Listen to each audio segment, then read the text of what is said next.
21/2/2025 അതിരാത്രി എന്ന് വേണമെങ്കിൽ പറയാം.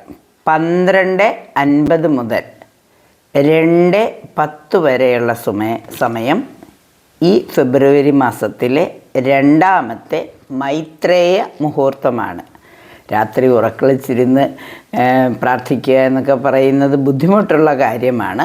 സാധിക്കുന്നവർ അവരവരുടെ ആവശ്യം എൻ്റെ ആവശ്യം നടന്നേ തീരൂ എന്നുണ്ടെങ്കിൽ, ഇതിൽ വിശ്വാസമുണ്ടെങ്കിൽ, ഈ മൈത്രേയ മുഹൂർത്തത്തിൽ ഒരു 10 രൂപയും നോട്ടും ഒരു തുട്ടും എടുത്തു വച്ചുകൊണ്ട് ഒരു വെള്ള പേപ്പറിൽ നിങ്ങളുടെ ആവശ്യം എന്താണോ അതെഴുതൂ.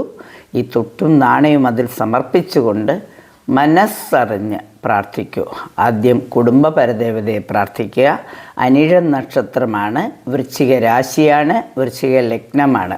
വൃശ്ചിക രാശിയും വൃശ്ചിക ലഗ്നവും വരുന്ന ഈ മുഹൂർത്തത്തിൽ, ഈ മൈത്രേയ മുഹൂർത്തത്തിൽ ഭദ്രകാളി അമ്മയെയും സുബ്രഹ്മണ്യസ്വാമിയെയും ഗണപതി ഭഗവാനെയും കുടുംബ പരദേവതയും പ്രാർത്ഥിച്ചുകൊണ്ട് ആവശ്യം ഒരു പേപ്പറിൽ എഴുതി 11 രൂപയും അല്ലെങ്കിൽ ഒരു തുട്ടും ഒരു നാണയവും ഒരു തുട്ടും ഒരു നോട്ടും എടുത്തു വച്ചുകൊണ്ട് അതിലൊരു ഏലക്കയോ ഗ്രാമ്പുവോ എടുത്ത് പൊതിഞ്ഞ് വച്ച് മനസ്സറിഞ്ഞ് പ്രാർത്ഥിക്കൂ. തീർച്ചയായും അടുത്ത മൈത്രേയ മുഹൂർത്തത്തിന് മുമ്പ് കാര്യം നടന്നു കിട്ടും. 21/2/2025 പുലർച്ചെ 12:50 മുതൽ 2:10 വരെ.